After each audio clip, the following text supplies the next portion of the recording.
to Tub Talks with Damon. My very special guest today from the Brooklyn studio is the great Richard Slade. Otherwise known as Richard the Tenor. Richard the Tenor. Oh, I like that. Yep.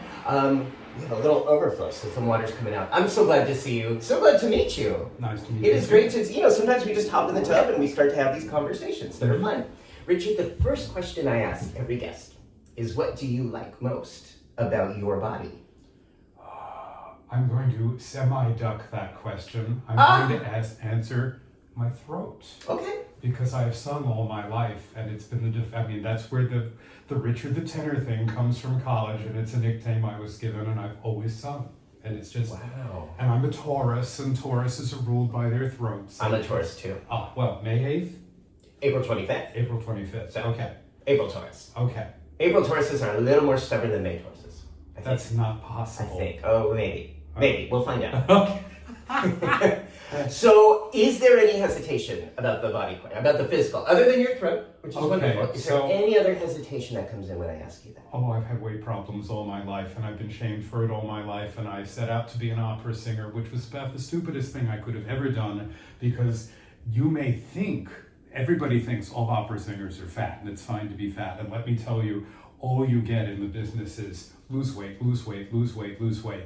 And oh my God, I had an understudy job once, and I was understudying, I won't say where or anything else, all I will say is the guy I was understudying was gorgeous, but if I say so myself, my high notes are better and easier, or were back then, this was decades ago. And the leading out, so I was understudy and ensemble, chorus at the show. And the leading mezzo-soprano turned to me and said, if you looked like that, you'd be up there. Oh. Yeah, it really hurt. And you know what? It was completely true. It was absolutely accurate. So I've lost a lot of weight, and I'm in better shape than I used to be, but I'm not young anymore. How old are you? I'm 67. Cool. In fact, the musical Cabaret? Yeah. So Fräulein Schneider is the one who says she's too old to leave Berlin with the Nazis coming. She's really on point for the whole world right now. But at one point in her song, she's singing, about how she was dumpy and fat. But now my figure is trim and I have what he wants, but he lies in a churchyard plot. Because now she's slender, but her husband is dead. And I'm 67 and I'm in the best shape I've ever been in my life. And if I were 30, it would really help me more. But I'm not. It's better for me as a human being, and that's what has to be enough. Wow, that is a great voice, by the way. Oh, thank you. So, it saddens me, but I know that's the reality of entertainment and most professions, is to shame people for their weight. Yeah. And it sounds like you have been getting the brunt of that for a good deal of your life. Yes. And how did you start to lose weight? Type 2 diabetes, a series of medications, although I was only on Ozempic for 9 weeks because I did not know you could throw up from that far down your digestive tract. Oh my God, it was so painful. And I lost, this will get into much larger parts of the story, but I was married to a woman for many years, and then she got brain cancer, and the last 17 months of her life were a very horrible thing, and somehow or other, I lost a lot of weight. So, and most of it was not the medications, it was just the changes in the way all of life worked, and eating habits, and walking more, and going to the gym, and trying to take better care of myself. But also, I think, just changes. Thank you for sharing that. How old were you when you lost your wife? She died 4 years ago. Okay. Can I ask you more about that? Yes, you can. Okay. How long had you been married? We got married in 1988. I laugh, and that we got married on Lord Peter Wimsey and Harriet Vane's wedding day, 51 years later, I think, whatever. We didn't pick the day on purpose, but if anyone out there is a Lord Peter Wimsey fan, we had read all the books, and we didn't do it on purpose, it just happened that way. We just thought it was very amusing. We were a very well-matched pair. We did a lot of opera together, we did a lot of children's theater together, we did a lot of Gilbert and Sullivan together. We were the ideal, proper Victorian operetta couple. We just sang that way and acted that way, and she did demure with a little bit of pert, and I did, young lover, romantic, sentimental, and we did a lot of this. You know, we were good together on stage, and we had 2 kids, and they're a whole nother thing. And I came out, well, coming out is a lifelong process. I'm coming out right now in this bathtub because you never stop. You know, there are people Coming out as well. Coming out as a gay man. Yeah. And I came out to her, and we decided that we still loved each other, and we loved our children, and we stayed together. And it's funny because I had a number of people in my life who were saying, you have to move out, you have to get divorced, you have to live as an authentic gay man. And I'm going, no, I want to stay where my family is. And then she got brain cancer, and it turned out it was a good thing I was where I was with them. And we all hung together, and we took care of her for the rest of her life, and it was very gruesome, and I'm working on a book about it now. And the kids moved out on their own, and I sold the house and moved into the city, so now I live on the Upper West Side. Wow. Yeah, it's been a lot of changes. Been a lot of changes. Yeah. So you stayed married. You decided to stay together. But also I joined an internet support group. This is actually very important if there's anybody looking at this who is a man who knows he's not straight and is married to a woman. There is an internet support group called Husbands Out to Wives. I found it, I joined it. It provided great support for me. It's based on the idea that it's to support people in being authentic and not just sneaking around in the background. And that's how I came out, and that's how I met another man, and I brought him home, and I introduced him to my family, and he and my wife got along great. And you know, and it's a long distance relationship. I see him periodically when he can get near to me, but You're still with him now? yes. Wow. So how did she react to learning about you coming out? She dealt with it very positively. Yeah. Was she surprised? Very. You know, she's one of. There's a song by Gerald Finzi, one of my old voice teachers gave to me. It's a Thomas Hardy poem, and of course I don't have it in front of me and I can't quote it accurately, but it's something about a guy whose wife, you know, he gets married, you know, it's the traditional Irish lad who marries an Irish maiden, and at some point, because she's an Irish maiden, she dies before he does. But he asked her something about loving him, and she sighed, and he doesn't know why she sighed. And it's all about, you know, feelings kept down that never get expressed. I don't know. She was fine with me, and that's all I can speak to. Mm-hmm. You know, she didn't throw me out of the house. She said, I still love you, let's stay together. Wow. About how long had you been married when you came out? Give and take 15 years. Wow. So what was the thing that had you say, all right, I want to do this, I want to take this step? I'm glad you asked that. I looked at the older of our 2 children, and I said to myself, this child is queer. I have a choice right now, because I knew I had some sense of being not straight, that I was going to stay. There's a whole family backstory there about how important it was to me to be, quote, normal, unquote. But I looked at my elder child and said, I have a choice, which is to be supportive while concealing who I am, or to be authentic. And my experience throughout my life has been that people can see through inauthenticity. Particularly queer people can see through inauthenticity. And I thought, I'm not going to fool this child. This child is going to figure this out. I need to choose authentic over fake so that I can model for this child, who was at that point, I think 8 years old. I didn't do anything active. I didn't say anything to, you know, I started the process on myself, and I didn't interfere with my kids at all. I just let them grow at their own pace. And one by one, both of them came out to me, and both of them came out to me eventually as transgender. That took a lot longer. And I have good relationships with them because I believe that my job is simply to support them on their life journey and not to force them to be something I intended them to be, which is why There's this poem, it's actually on my phone, they're out of reach, but I don't need the whole thing. I can just quote the first couple of lines. It's by Khalil Gibran, it's called On Children, and it begins, "Your children are not your children, they are the sons and daughters of life's longing for itself." And it just goes through describing how you can be the archer who sets the arrow flying, but you are not the arrow. And one of the line that always gets me is, you cannot visit, because their souls are their own, and you cannot visit their dream, not even in your dreams. That makes me cry. But still, it's true. You know, they get to be them, I get to be me, and my job is to be steady enough as support so that they get to be them without me forcing them in any direction at all. It's hard work. You know, it's a lot harder than just saying, I was a cobbler, you must be a cobbler, which is how things have been for centuries. But that doesn't seem to work anymore, or in the modern world, it frequently leads to tension, let's just say. Yeah. How old are your children now? 31 and 27. Wow. So you role modeled for them. Yeah.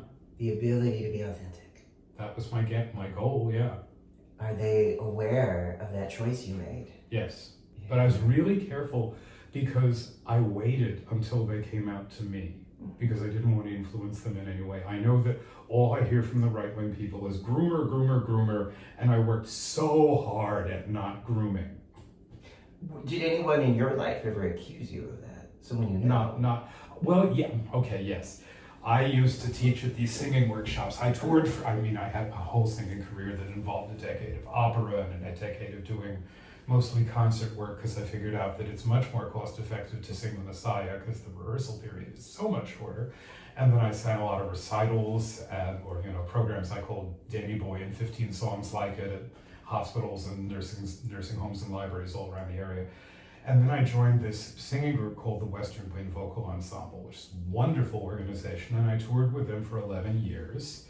And again, teaching pays better than performing in the world of music. And a lot of our income came from running workshops in small ensemble vocal work, madrigals and things like that. So I met a lot of people that way. That's how I got really started with most of my voice teaching. And it's also how I got started teaching online, because I was using Skype and FaceTime for a decade before COVID. It was really easy for me to switch everybody online when it happened. But I met a very wide variety of people, and not all of them approved me perfectly. And there was one particularly horrible person who said, "You ruined your child."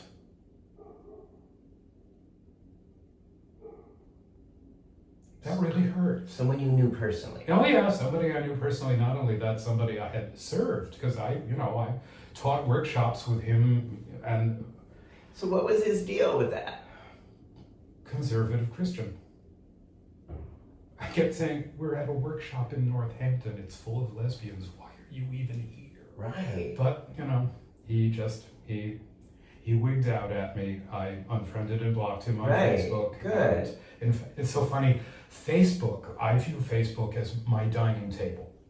No one is allowed there unless they would be making polite conversation with me, which I realize is an echo chamber, but it's not American politics, it's my Facebook page. Yeah. So it's my electronic living room. It's my electronic, exactly. And you have to abide by any rule that people would have in this house. Right. So one of my friends, who is also a parent of transgender, said yesterday morning, "Wow, the events of this week really flushed out the remaining, difficult people on my Facebook page." And I never answer anybody else's threads because I'm really, really cautious about being seen by anybody I don't know. But in this case, I felt safe enough to hit a button and go and reply. Well, I took care of that long ago. They're all gone. Well, sure enough, one of them showed up yesterday morning. I have 1,500 Facebook friends. I should have, one of them showed up and I went, "Oh, no, boom, you're gone." Yep. Ask Curb. Yeah. You're gone. Yeah.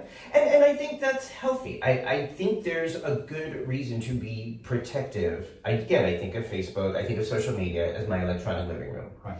And so I don't put people don't have to agree with me. No. People can disagree with me. People can debate with me. People can say, I think you're off track, or I think you got this wrong. But they cannot do it in a way that is abusive or aggressive or disrespectful. Disagreement consists of having a discussion about which recording of La Gioconda is best. And I have a lot of friends for whom... I'd be afraid of the stubborn tourist if I tried to get into that with you. And people get very worked up about it, but they at least tend to use facts. Yeah. There'll be people with stroboscopes proving that Tibaldi was flat on that note. Yeah. Look, it's vibrating at only 439, and it's like... Yes. But, it is. Right. So if someone's going to come in, say something that could significantly diminish the quality of life for you and the people you love, Boom. for your kids, for your family, gone. That is how I feel too. Yeah. We are getting sound. People may be able to hear that. It's Brooklyn. We're in an apartment building. Yes, but it does have the awful sound that somebody is using a hacksaw on some poor person's body in another apartment. I wasn't thinking that. Okay, maybe. Yeah, well, maybe. We're on the news, now you'll know why. Yeah. So you mentioned now being the father of 2 adult transgender children. Adults, yeah. What is that like in this current political climate? It is perfectly terrifying. It's funny, another friend of mine who did a whole lot of research sent me a long email this morning on all the things it takes to get citizenship in Portugal. And I'm forwarding that. I don't want my kids to move away to where I can never see them again. And at the same time, I'm going, can you find jobs elsewhere? Can you get out of here? One of them is talking about the Netherlands and the other's talking about Canada. And I'm going, I support you. I will do whatever is necessary because, Thursday, all hell broke loose. Somebody called it National Day of Gaslighting. And... can you say what happened? You know who got shot that day, and everybody else reacted to it. I just won't. He's on my list of names I won't say. I'm sorry. Okay, because this interview is evergreen, and people are going to see this years later. Yes, very major. Do you mind if I say the name? Yeah, his name is. You don't have to say it. Do you mind if I say it? Go ahead. All right, so we're talking about the very recent events of Charlie Kirk's shooting and just the implications of that and what's come through that. I mean, which has been really disgusting. I messaged my kids and said, "Don't even go out today. Stay in your apartments." And that's the problem for me. Because what I'm happened? afraid. Okay. I'm afraid someone will hurt them. So can you tell what is connect the dots between that violent political act and how that affects your kids? Well, how it affects them is that the instant reaction before anyone knew anything was to blame transgender people for this. And even as the facts began to come out, and it was really rather obviously not a transgender shooter, but now it's alleged that he was renting a room from a transgender person, or that he'd been radicalized, except it looks like he went to college online for 1 semester. And all the evidence points to him having been even further to the right than Kirk, to being a groiper. And now we're all learning about groipers, except most people, I still don't even know what that word is. Oh my God. I think I saw it yesterday. I will send you. There's somebody did a time. very helpful graphic novel style paneled discussion of groipers are supporters of Nick Fuentes, who is this really, really right-wing Nazi who thought Charlie Kirk was too soft on things. Okay. So then how does that affect your kids when something like this unfolds this way? They are aware that the world is arranged against them. And, they live in places, I'm not going to say where they live, but they live in places that I regard as relatively safer than if they lived in Utah. And I have to hope for the best.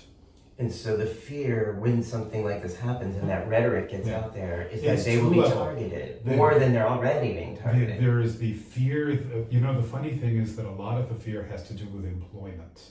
And that's a larger thing that's going on now because the people who complain about cancel culture are really actively doing cancel culture, doxing people online, calling people's employers and saying, so-and-so posted something disrespectful on Facebook, you should fire them. Some Washington Post columnist got fired yesterday for just printing true things, facts, And the problem, Hannah Arendt famously said The purpose of all the lies is not to get people to believe the lies, but to get people to the point where there is no such thing as truth. And we're already there. We're past there. There are people who only see Charlie Kirk's Christian motivational speeches who have no idea that he said things like Martin Luther King was an awful person, and I don't believe in empathy, and all the black Supreme Court, the black lady on the Supreme Court is a DEI hire. And and then they go ahead and say, but you didn't see any of Charlie Kirk's good Christian motivational speeches, to which I say, there's a famous joke that Magda Goebbels was a wonderful cook. Who's that? Joseph Goebbels' wife. Goebbels was Hitler's propaganda minister. Oh. Goebbels was Magda and Joseph Goebbels poisoned their children in April 1945 rather than let them fall into the hands of the Allies, and then they killed themselves. Oh. Goebbels is the guy who propagated the entire, quote, big lie technique. Okay. We gotta do some, I certainly will never be able to take your gay card away, but I'm going to have to give you a world history card. Okay. Okay. Well, that's good. So Magda Goebbels, we'll keep that. That's good for the bathtub. That name has not come up in the bathtub before. Yes. Well, apparently. So now we have. Her strudel recipe was highly regarded. Okay. Yeah. Sort of like Charlie Kirk's Christianity. Gotcha. Okay. As the father of 2 transgender adults, what has this been like for you this year? Under this Trump administration? It's not all that different. I mean, it's more vocal, but the fact remains my children are part of a small minority. I lost a very good friend who turned out to be a TERF. TERF is trans exclusionary radical feminist, women born women, and it's a pity because it's somebody that my kids grew up idolizing, but there were a lot of reasons that wasn't going to work eventually, but I have the barrier for me is I support my children. People who support my children are welcome in my life. If they don't support who my children are, I haven't got time or room. Did this TERF person dismiss your children or reject your children? Well, this TERF person got into a huge Facebook fight with one of my children. And, and the thing, it boils down to, who J.K. Rowling is. Yeah. J.K. Rowling is the lightning rod for a lot of this stuff. Yeah. Oh my God, I just saw the cast list for the reboot of why we need a reboot of Harry Potter. I don't know, and I'm looking down the cast list going, I love Ruth Wilson. Ruth Wilson's a great actress. Ruth Wilson would actually be a really great Bellatrix Lestrange, but I'm so sorry to know she's doing this. Mm-hmm. And a lot of the others too. Okay. So as the father of 2 kids who are here, this year, 2025, has been rough. Yeah, and what's interesting is the one is a trans boy, one is a trans girl. The trans boy has expressed an interest in doing this weekend that I'm running next month. Well, that I'm running in October of 2025. If somebody looks at this in 2028, for an organization called the Mankind Project, which I've been involved with for nearly 20 years now. Disclaimer: I speak for myself, not the organization, it was founded really for straight white guys 40 years ago, and over the years has grown more accepting and outreach. What's interesting to me is I've also been a church and synagogue musician all that time, and there's this parallel thing going on where the middle-class white organizations of America express the desire to invite in difference, and it doesn't work terribly well because when we invite a person of color, but the room is full of white people, it takes a very particular person of color to decide that it's safe, and a lot of them don't. And the same thing goes for people of gender difference of any kind, gay, whatever.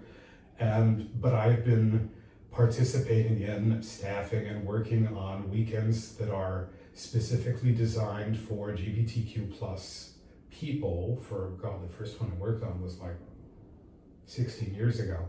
And through the Mankind Project. Through Mankind Project, and I'm what's called weekend coordinator this time, so I'm the organizer.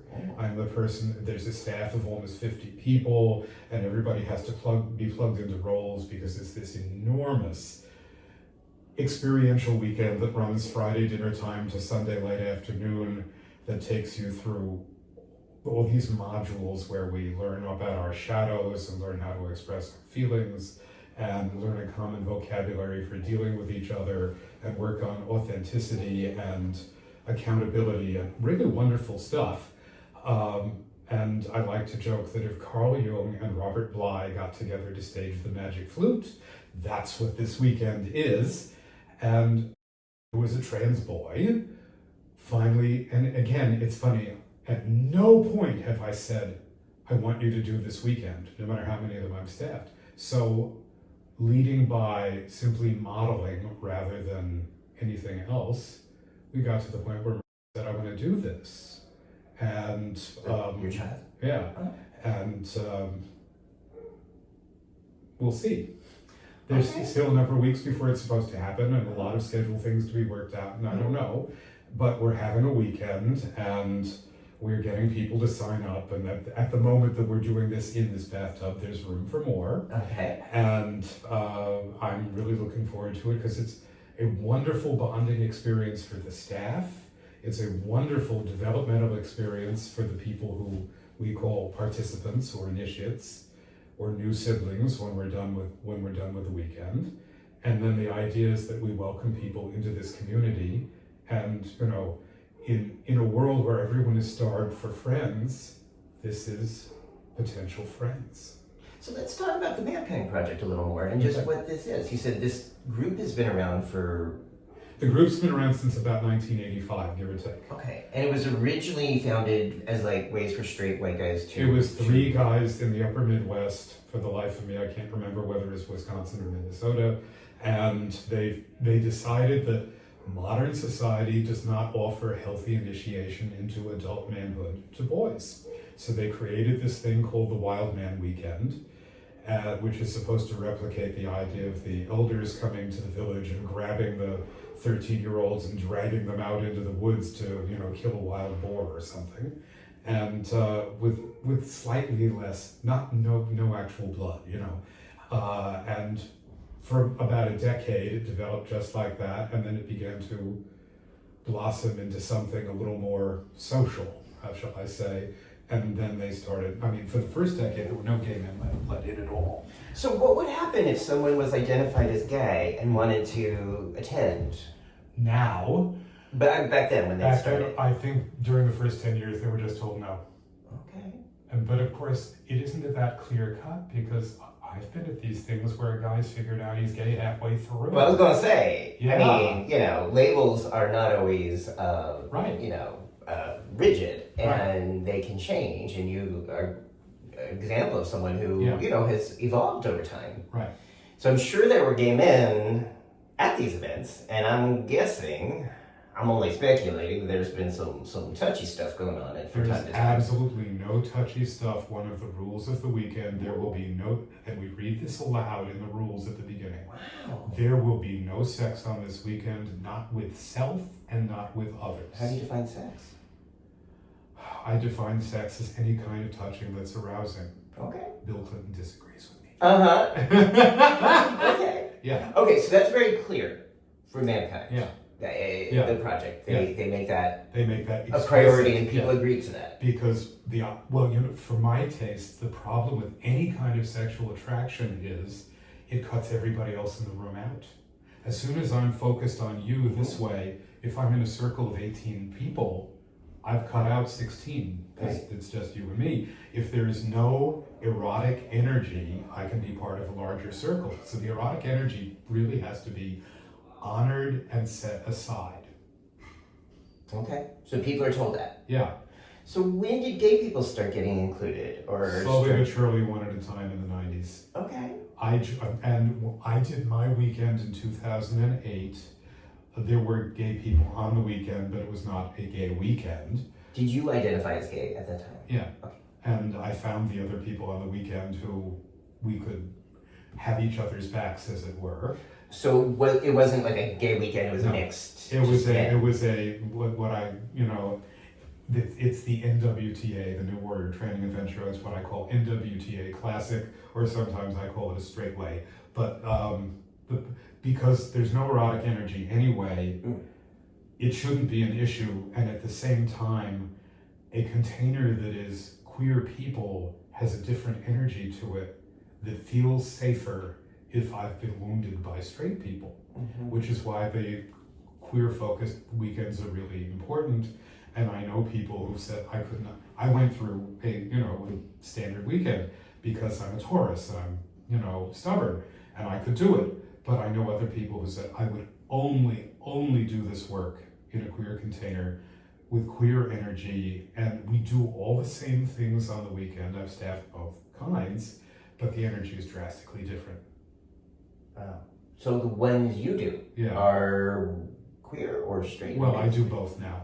I went through a period when I was doing only queer weekends, and then I was at an event. One of the guys I knew, one of the straight guys I knew through through the larger community died, and I went to his wake, and one of the elders of the community walked up to me and said, "You have been hiding in those gay weekends, and you need to serve the community. I want you to staff this weekend that I'm on."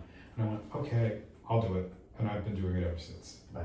I do laugh and call myself the ambassador from Gayland, and I wind up saying, things that seem really obvious to me that are just not obvious to most straight people who just haven't had experience of. For example, when we're talking about concepts like, fidelity in marriage, and I've heard straight men say, "I looked at porn, I feel so guilty," and I'm going, I look at porn with my boyfriend. What's the problem with this? It's okay. And the point is not whether or not you look at porn. The point is whether or not you're being authentic and honest with your partner. If your partner is okay with it, it's okay. If your partner is not okay with it, then you have a marital therapy thing to deal with. But it's not, to me, it's not just a black and white, this is a sin. It's whatever you negotiate. I mean, that's, to me, one of the advantages of being queer. We've had to invent everything. Mm-hmm. Yeah. Yeah, that's why I actually love the word queer, because it is about inventing and creating and perhaps challenging previous standards. Right. Or at least exploring them. Okay, so you show up and you do these workshops. Yeah. And they're for men of all different sexualities. As I say, if you identify as a man, however that may be, so it's not like you have to have a certain piece of plumbing. It's just you have to say, I'm a man. Yeah. So, and I think you said that earlier, so that transgender men can be included in this as well. Yes. And so the workshop is like a weekend, or? Workshop is probably not the best descriptor for it. It's an experiential weekend. It is, you get the parts. We get there on Thursday and set up, and we rehearse everything. My therapist is very funny. He says it's just a big version of my Aunt Scott barn and we've got some costumes. There's usually, we rehearse the stuff, get it ready, and then on Friday, just before dinner time, we have the participants arrive and we have to process them in, which is a very complicated thing, and it involves a lot of things to do with making sure everything is safe and making sure people don't smuggle in things. Oh, I was on a weekend once where some guy showed up so drugged up, and you're not supposed to do drugs on these things, and we had to send him home. We had to send him home Saturday morning because he couldn't stay awake. But we want people not to have guns and not to have knives and not to have addictive substances, and there's no alcohol on the weekend, and so on and so forth. And then we get into the swing of things, which is Friday night, all day Saturday. Friday night is modeled around the idea of the descent. It is, it's an arc of initiation thing where you go down into the darkness to meet your shadows. Saturday you fight. Can you tell people what that means? Well, since the main point of the weekend is, what is my shadow? What is the thing I hide, repress, and deny that makes me act out in ways that aren't in my best interest? Okay, so let's pause right there. What are the things that you're hiding or denying, that lead you to act out in ways that are not in my best? In other words, if I react to something just somebody does something and I lose my temper or something, or I throw something or whatever. There is some wound inside that has to be discovered and explored. And that's what we do on Saturday. And in fact, the main part of Saturday is a big piece of psychodrama. And I'm by now, well, my first introduction to psychodrama was actually thanks to opera, because a zillion years ago, I went to music school in Graz, Austria. And there was this big American academy, and they flew people over, and they had a lot of local teachers. So there was this German director, and he was, the guy on Saturday Night Live long ago who's all dressed in black with the cigarettes, or I think his name was Gunther or Dieter or something like that. I don't know, it's an old Saturday Night Live skit. This guy was exactly like that, and he was skinny, all dressed in black. I think it was Kids in the Hall. What, I don't remember. Okay, but so there he is with his cigarette. This is 1981, I think. And a room full of singers, and a room with a little stage and a piano. And he says, so someone get up on the stage and sing your aria.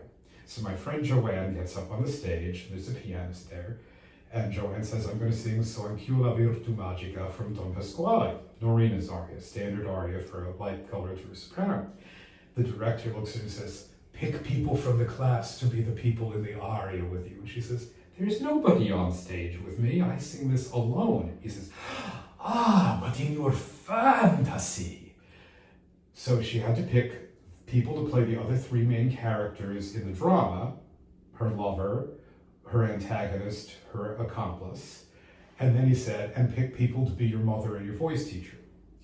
And we all had to stand on stage and pull her in different directions while she tried to sing. I was 23 years old. I thought this was idiotic. Years later, I look back and go, this was fucking brilliant. Because anytime I'm on stage, all those people are with me. They're in my head. The more work I've done, the less present they are, the more assimilated they are. And to be a finished artist means I've done all the work with the voice teacher, except that my voice changes every minute because I'm growing older and things change. And I always have to be aware of technique, and I have to be aware of dramatic motivation, and I have to remember the other characters in the drama. And I'm not alone. I have a head full of stuff. So, and that's how all of us are in our lives. When I walk onto the subway, the way I react to every other person on the subway is related to something that already happened in my life. There was another person who looked like that. I'm scared. There was another person who looked like that. I'm amused, and so on and so forth. So it's identifying the feelings, and then identifying where the feelings come from, and being aware enough so that when I see something like that, instead of just snapping to a reaction, I can identify the reaction and calm myself and be in a centered place. And that's what we work on Saturdays. Sunday on the weekend is quote unquote reintegration into the community. Which means what? Which means we finish up whatever on unfinished pieces, and then we have a big celebration, and you're now part of us. So the workshop goes on a journey. It's a journey, yes. Are you okay? Yeah, I'm just adjusting. Okay. Looking at our shadow side, which can be very scary for a lot of people. Yeah. Looking at the sides that we're not embracing, that we're not aware of, perhaps the thoughts, the trauma, the parts of who we are that we reject or are afraid to show to others. Right. And then the workshop takes us on a path of kind of incorporating, embracing that, integrating that into our life. The goal is healing. Healing. But healing is an ongoing process. Healing is, I see that I see that I'm having this reaction because of this thing that my fill-in-the-blank parent or relative did when I was 6 or 2 or whatever. Mm-hmm. And I now understand that if I can recognize where it comes from, I control how I act it out now. How we respond. We get a choice in how we respond. Respond, that's the word I'm looking for, yeah. Okay. Yeah. That's beautiful. So, I mean, again, I do therapy, and a lot of it is cognitive behavioral based. And a lot of what we talk about is being aware of the automatic thoughts and reactions we have to the stimulus, just like you said on the subway. Mm-hmm. we're human beings. We're going to have reactions, and those reactions are often based on previous experience, traumas, things that are good, things that are bad. Right. But those are reactions. They're here, they're in our central nervous system. How we respond to those reactions is where we practice choice and agency. Right. And that can make a huge difference in Yes. terms of how we relate in the world and the relationships we create. Right. I'm sure people have asked you, so women have these issues too. Why are women not There's included? another organization called Woman Within. Okay. So what is the I think I know it. Yeah. What is the reason or sort of the reasoning behind keeping this to men, the mankind? Okay. When it was founded, we had much more of a gender binary. I am seeing that fall apart now. I'm actually seeing, I saw an NKP scheduled event that was all gender for later this fall. I do think there are some deep-seated gender expression related differences between people who feel they are male and people who feel they are female. I feel there's also a great big gray area in between, and I feel like there ought to be places for people to do their work where they feel safe doing their work. Yeah. And that's what this is. It's interesting, parallel to this, in a completely different part of my life, I sang in the Yale Wtih a zillion years ago. Oh! And the Wtih is Yale's senior singing group. Very exclusive, you can only be in 1 year. Back when I was in, it was your senior year. By now, the schedule is so heavy that people take the whole year off and then come back and finish college a year later. And the Wtih has been all male since 1909. I taught briefly at Yale in the teens, and one of my students was the first female Wtih. Wow. Now, this was a immense upheaval because some people, the more traditional people, this is ruining everything. It will change the sound. It will this, it will that, it will the other thing. And I just looked at them and said, Yale sends one singing group out to the world as their premier representative of music. If it's all boys in the modern world, what message does that send? Well said. And, my student, everyone loved her, everyone wanted her in the group, everyone was a totally wonderful person. And there is no soprano who cannot sing all the first tenor parts in the bottom octave of her voice. It's funny, non-musical people think girl voices all the way up here, boy voices all the way down here, and the answer is they overlap. They're a Venn diagram, and there is no female singer who could not sing those first 10 parts. They might not be ideally comfortable, but it would be manageable, and eventually things will get rewritten, and eventually the real thing is, change happens. Heraclitus said the only thing constant in life is change. And I was in the Wtih and I loved it, it was great, and it was the way it was in 1980, and it's not the same now. Yeah. And the other thing is, back then, when Yale had a lot of all-male singing groups, it was all about road trips to Smith to get laid. And we used to sing, horribly objectionable songs like "You'd better put the nightie on Aphrodite to keep all the married men home." Ooh. Yes, or "Oh, what a time I had." Oh, this is great in the bathtub. Uh-huh. Oh, what a time I had with Minnie the mermaid down at the bottom of the sea. This was the sort of thing we sang back then because it was being in a frat. It's not the same. Things change. And I guess this also comes from me having transgender children who are not what I envisioned, but the fact remains, life goes on. And if I try to hold on and make nothing change, all I do is drag my fingers in the mud. Yeah. Change is inevitable. I think one of the keys to healthy aging is going with that. We don't always have to like it. Well, also selectively preserving the things that I believe are valuable. And I do, when I'm teaching singing, I feel like one of those Irish monks in the 8th century. I'm preserving the idea of singing with a connected tone and being able to sing 19th century music with appropriate style and character for the people who want to do it. Right, you're helping people learn something. And other people want to sing a different way, and that's what they have to do. Right. Wow. Okay, so as a result of this workshop, what happens? What is the intention, or what is the hope for people who go through the Mankind Project? The hope is that after each person gets out, they will follow up with, we have all kinds of follow-up activities. We are not a cult. Anyone can leave at any time. There's no financial contribution required. But I, for example, attend a group that meets now on Zoom. We used to be live, but COVID happened. Now on Zoom every other Monday night. And it's a queer men's group that is NKP based. And we get together and we check in on how we're feeling, and we do a little bit of accountability work on the things that, did I stick to my diet and so on and so forth. We're there to support each other. And then we can do some deeper work, although on Zoom, a lot of the work really needs to be done in 3D, but some of it can be done. And so I'm in that group, and then I staff, several times a year, other weekends. And so I'm constantly involved with being connected to people who I grow from because we support each other. Emotionally or experientially, what do you want people to take from this workshop into their lives?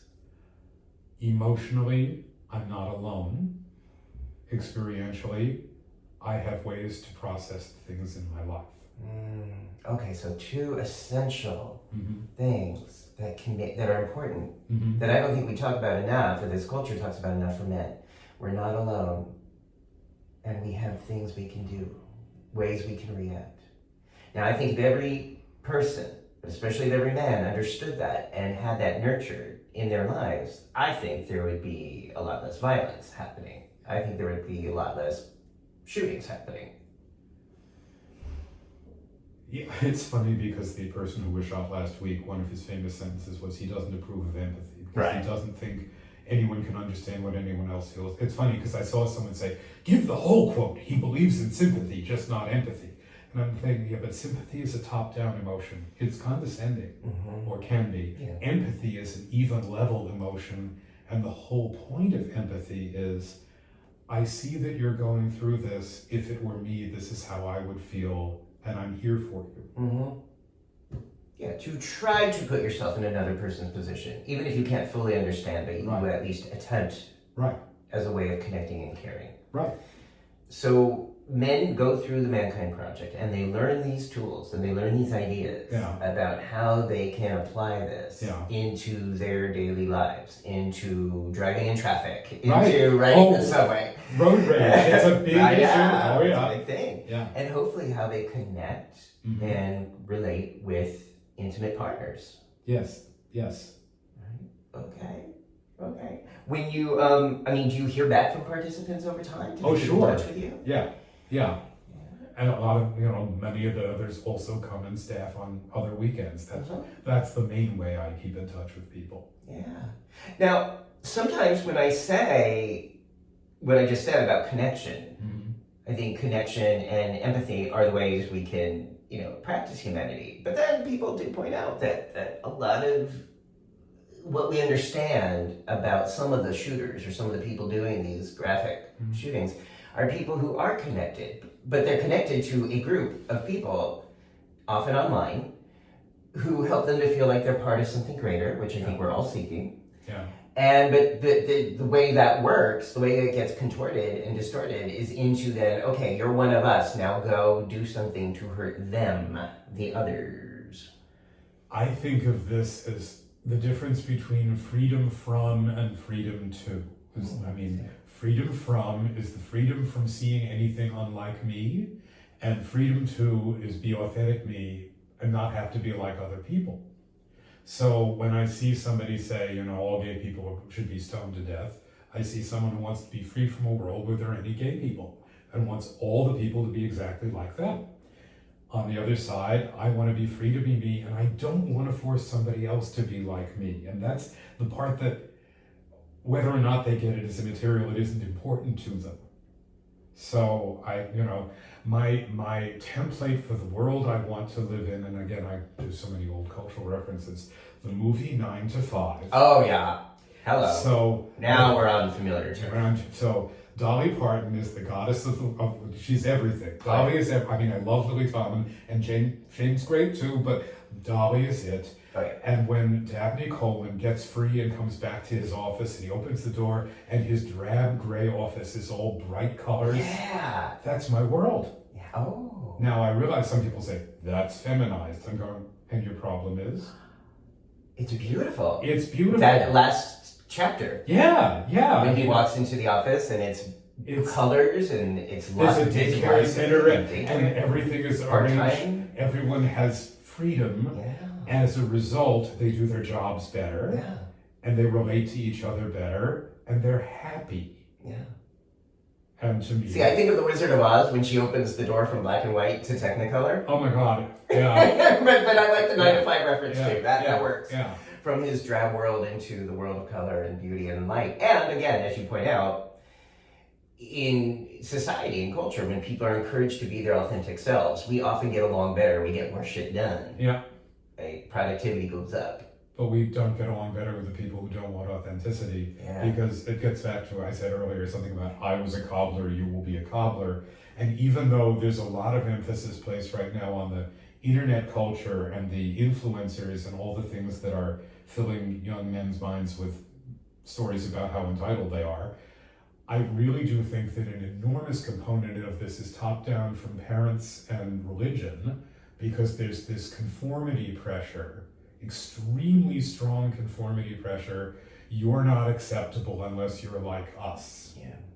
And if you put that intersecting with the Groyper and, everything, it's just a toxic brew where if a kid were gay and his parents wouldn't accept him and everyone around him told him you're only acceptable if you're part of us, some of them will snap. And I show up on these weekends because if I see someone who is under this kind of pressure, I want them to see me and know they can come talk to me and they'll be safe. Oh, it's beautiful. Richard, what, if anything, gives you hope today in 2025? Does anything?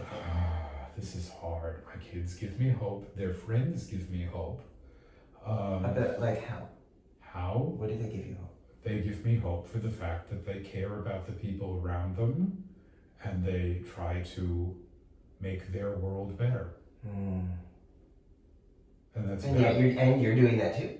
I am doing that. The problem for me though is one of the Mankind Project mottos is we're making the world better one man at a time.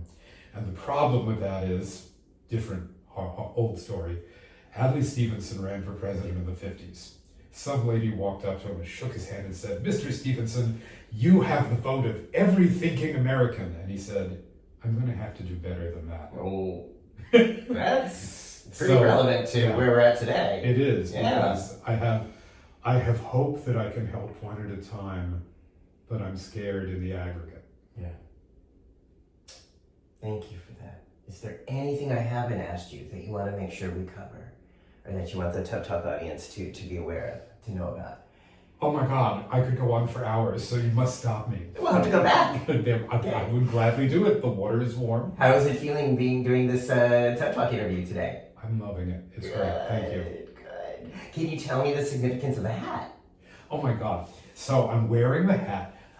I'm wearing the hat because it's part of my new life. I sold my house in the suburbs and moved into the city. I bought this for $15 at Housing Works, and it is worth its weight in gold, and people stopping me on the street saying, "Nice hat." Yeah. So I'm wearing it even in the bathtub. Awesome. All right. If people want to learn more about you and more about the Mankind Project and follow your work, what's the best way for them to do that? I guess Google me.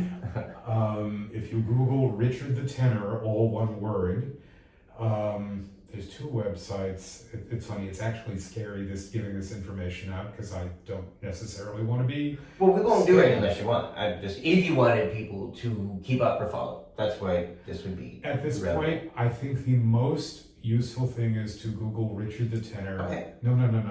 I'm going to get this wrong. Just look up my name, Richard Slade, and look for my Substack. That's Okay. probably the best thing. Okay. Yeah. So the link will be down below, as well as to the Mankind Project. So you can check out what is happening with Mankind Project, where and when and how, and if this might be something that might be right for you or something you might enjoy. If you like this interview, subscribe. There are more than 200 of these interviews of people like yourself who are thinking about how to contribute to the world in a healthy, happier way. And that's what gives me hope during these times, is just to see so many people who are thinking and strategizing and acting in ways that are trying to help us be more empathic, more connected, and to get us through this mess in one piece. Yeah, exactly. So if you like that theme, subscribe down below. If you don't like that theme, tell somebody else about it, and then have them subscribe. Thank you so much for your time today. Thank you so much for having me here. It's a pleasure. All right, everybody. Thank you for watching.